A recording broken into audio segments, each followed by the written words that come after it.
Hi there. Do you use your hands to play video games? Do you have a Switch, Windows PC, Android, or Mac? Then you need to put this controller in your hands. What's up guys, it's the Filthy Casual back on the channel with my first ever review. Today I'm going to be reviewing the Pro 2 controller by 8BitDo, which is an upgrade from the SN Pro.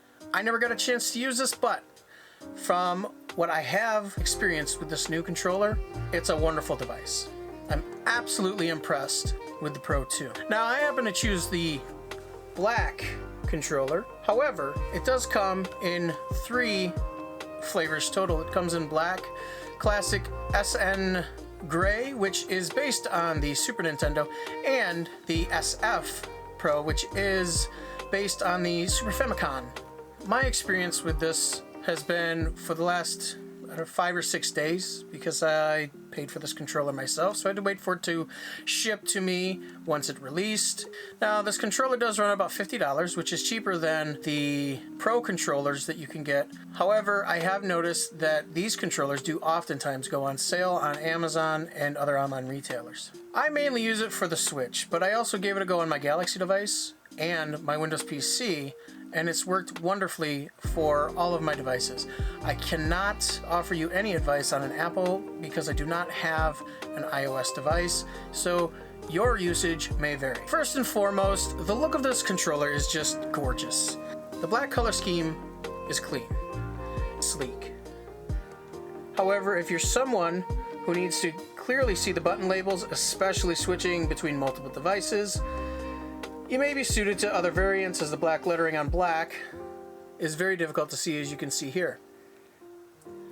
The texture of the controller is nice. The back has a similar feeling to the PS5 controller and the Xbox Series X control. The front, as you can see, is a matte black.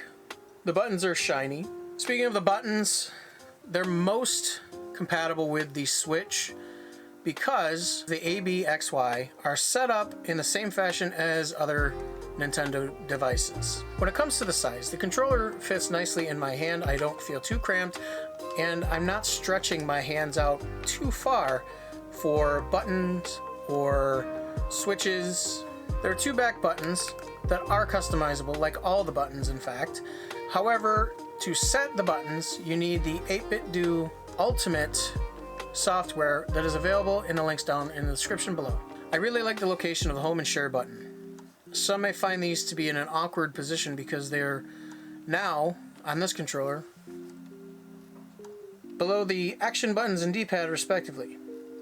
However, they are quick and responsive, the D-pad is nice, and is not squishy. The plus and the minus buttons have been replaced with the classic Select Start button. There's a button right here on the front, in between these 2 thumbsticks, that is used for selecting between 3 profiles, which again are customizable using the Ultimate software. Each profile you click, or whatever profile you choose, one of these 3 small lights will light up, obviously indicating first, second, third. So far, I've been able to connect to 3 different devices: my Switch, an Android, and 2 Windows PCs. It's all seamless. I don't need to repair once I want to switch back to one or the other. In fact, all I need to do is choose the location that this switch is in.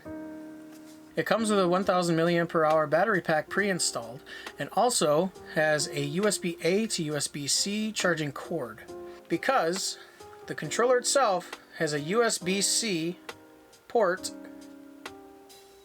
As soon as it wants to... There we go. One of the best things in my opinion about technology is the ability to have rechargeable batteries. If, however, the battery pack inside deteriorates or dies, you can remove it and replace it with 2 standard AA batteries, 2 rechargeable AA batteries, and keep on playing. It doesn't come fully charged, so make sure that when you take it out of the box, you fully charge it, because otherwise you'll wind up like me and be confused why it keeps disconnecting from your PC while you're trying to try it out.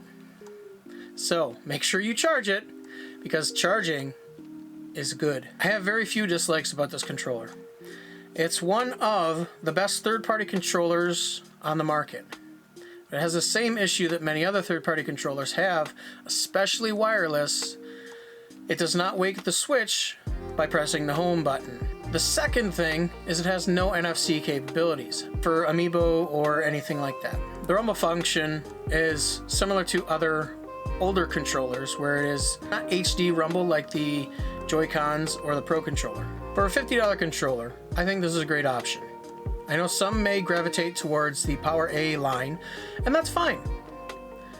But I don't think you could do much better than the 8BitDo Pro 2. This controller is a great buy for somebody who needs a spare controller to take along to a friend's house, to have on the go for a mobile gaming experience using something like Microsoft's cloud gaming, or if you want an extra controller for a younger sibling or a young child, or just to have around the house for if somebody comes to your house. I will leave links to the software manual and Amazon store down in the description below so you can make the best decision for you and if you want to buy this controller. It's not an affiliate link, not a sponsored video. I wanted to get a new review out, and I don't know what our next review is going to be or our next video is going to be, so you just have to hit that like button, hit that subscribe button, and tick that notification bell so you know when I post. I also stream over at twitch.tv/filthycasualxl. Right now, I'm not sure what my schedule is going to be, but I do want to start that back up very, very soon. So keep your eyes peeled for that. And I appreciate you watching, and I'll see you all in the next one. Later.